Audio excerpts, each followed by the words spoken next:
that I think you will appreciate as a new guitar player or as a guitar player who isn't really interested in spending 8 hours a day mastering the guitar. That'd be me. I'm not willing to spend that kind of time on a guitar. I'm just going to spend the time that I use, using the guitar. I'm not going to practice for it. My practice is my performance. That's what it is. So here's how I do this little roll around. I use a G. Now this is that standard this is a 3-finger open G, but this is that G that I like you to use, which is this one here, and not this cheating G, which is the G7th. Please don't do that. Use the G. And if you want to use a fat G, that wouldn't hurt either, like this. A fat G, but we'll talk about that later. You don't have to go there. Just a regular G will do. So here's your G, and you're going to go to E7th. That's a 2-finger inside open E7th. There like this. And then you're going to just drop that this direction to make the A minor 7th. Then you're going to just leave your 4-finger in place and drag your other 2 fingers over to make the D7th.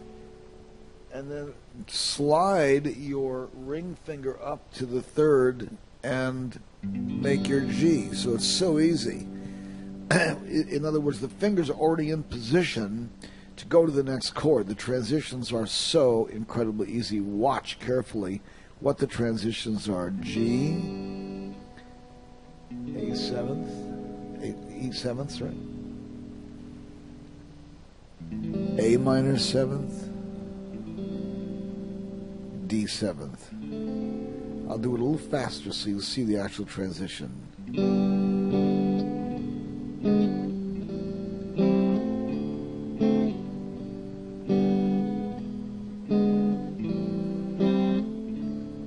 See?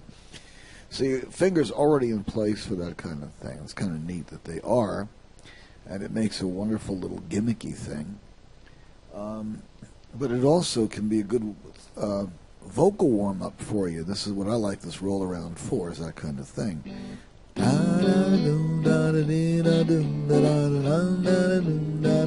It's almost ukulele or mandolin.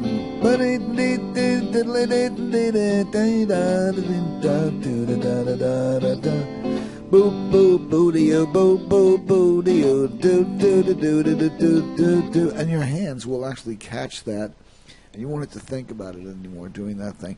A little variant on that is to put the, instead of the A minor 7th, put in something like a 2-fingered A7th, something like this.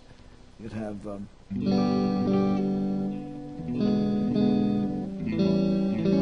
instead of, you'd have this. And then the D7th as usual and back to G. So that can give you something like an Alice's Restaurant feel, as opposed to the A minor 7th, which might not fit there. Okay, that's my hint. That's my clue. And I hope it did you some good. O, D.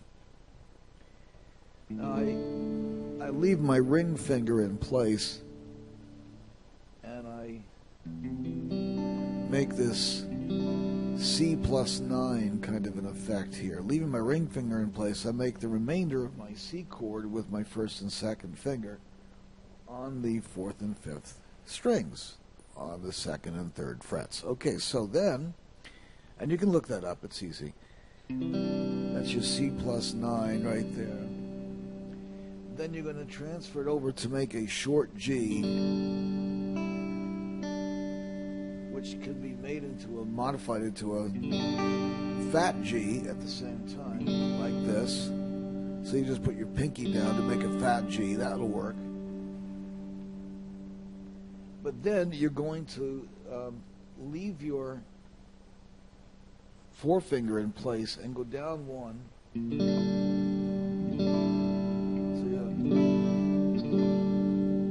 And then back to your D. So your ring finger never leaves the position. It's always in that same rooted position. There's a number of different turnarounds you can do like that will actually rotate around.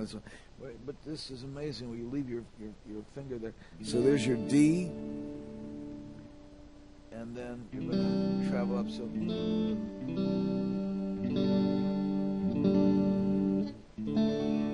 see, you've heard Crosby, Stills and Nash do that. You've heard the Fugs do it. You've heard Pentangle do that stuff.